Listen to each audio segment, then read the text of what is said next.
Hello, this is Lindsay Dunn here for one of my stories, and I wanted to go ahead and do a couple of reviews before the holiday season kicks in. So, the first review I have for you is Wicked for Good. This is the sequel to the first Wicked film that came out in 2024, and it follows a common and quite honestly troublesome practice that has started where everyone thinks they have to make a film into an epic event by making it into two parts.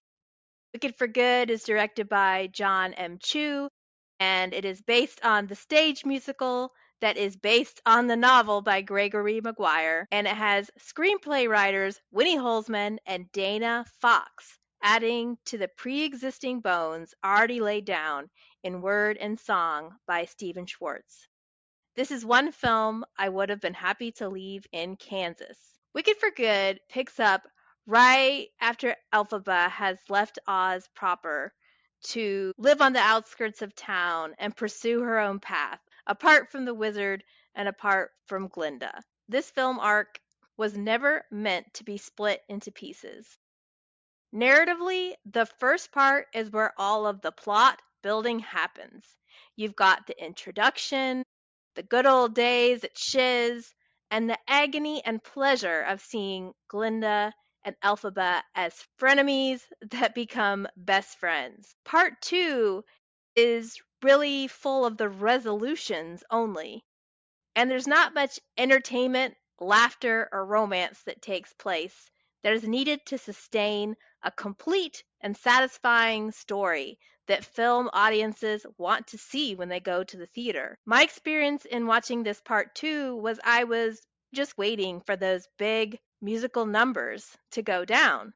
When you look at part one, it has a bunch of banger songs and lots of fun. There's the Dear Old Shiz song, The Wizard and I, What Is This Feeling, Dancing Through Life, Popular. And in part two, there's really only three good songs in that part is As Long As You're Mine, No Good Deed, and For Good. And one of those was done very poorly. That track is called As Long As You're Mine.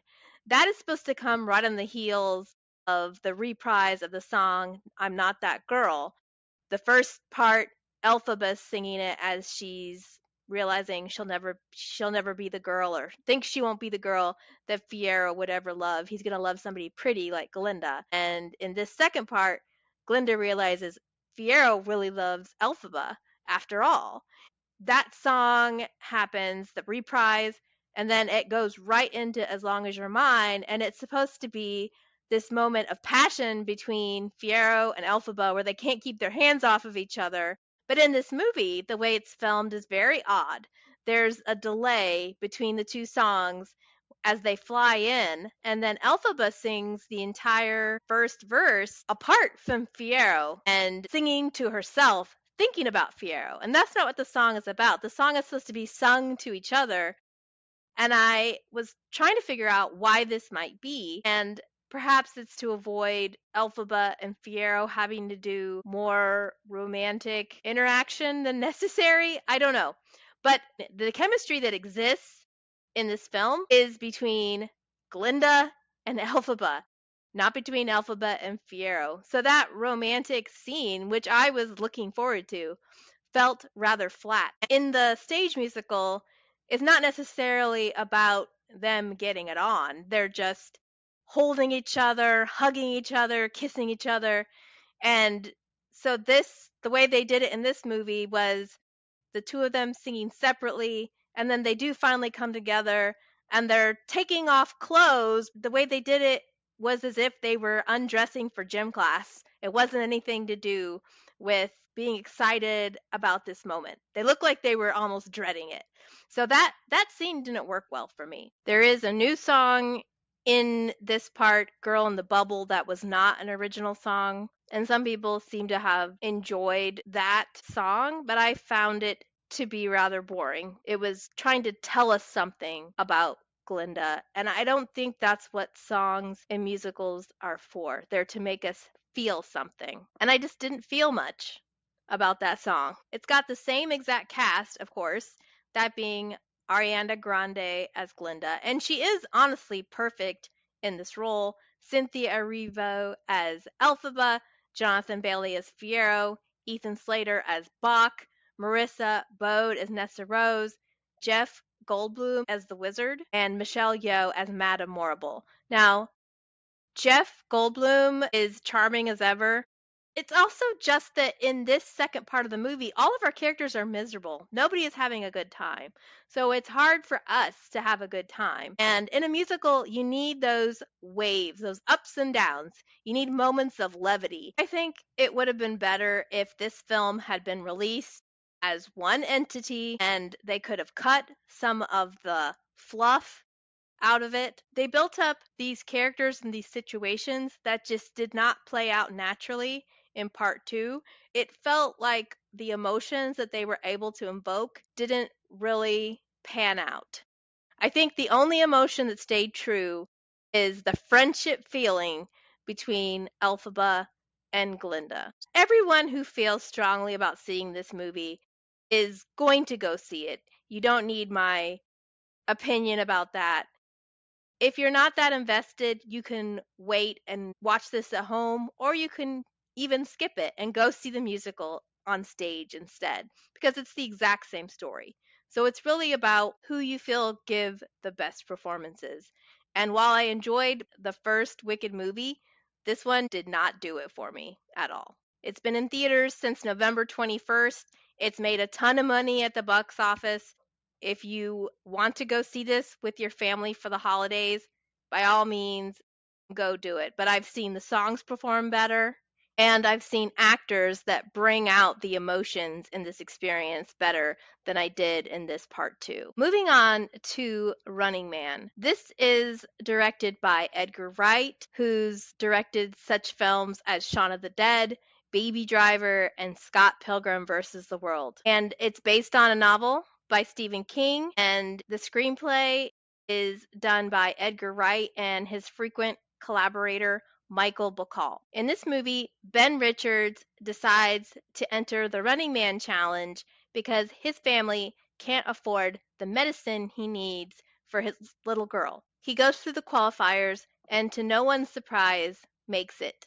Because, of course, once you say, I'm going to go out for any game but the Running Man, you're going to end up in the Running Man. So the story follows Ben as he tries to survive 30 days without being caught or killed by these paid hunters.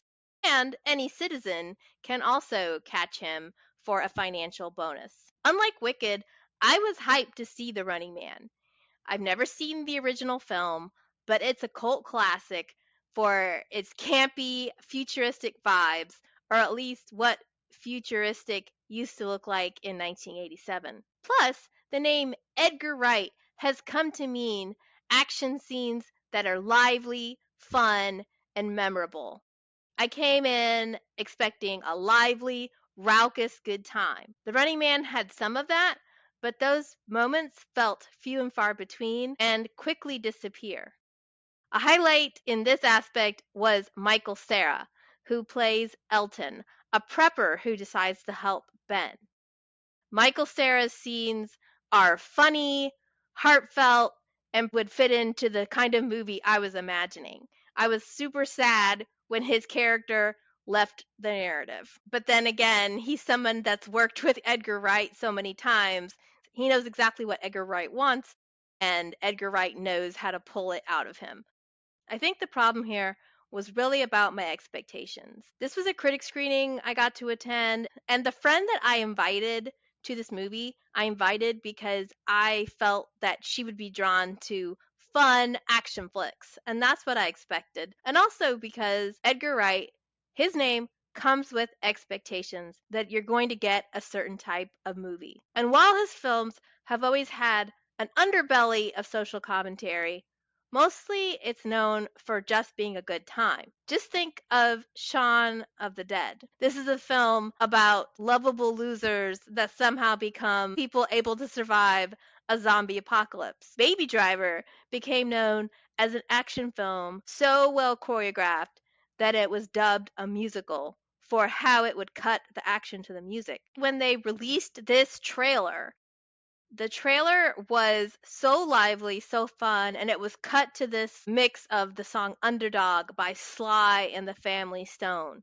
So you're picturing in your head there's going to be all this action and it's going to be fun and energetic and it's never going to quit. But the film that we got was more weighty, serious. It tonally threw me off. It could have been more fun, but there was more tragedy and not enough sticking it to the man. The level of deaths and suffering that take place and that we see gave it more the feeling of the Hunger Games, with Ben Richards being a reluctant Katniss Everdeen. As he's on the run, he connects with different people in the lower class mostly and gets to learn more about what other people have been dealing with. Yes, his family has been dealing with tragedy, but as he connects to other people in society, his anger only grows because he sees how other people are suffering, and that causes him to become more empathetic and socially conscious and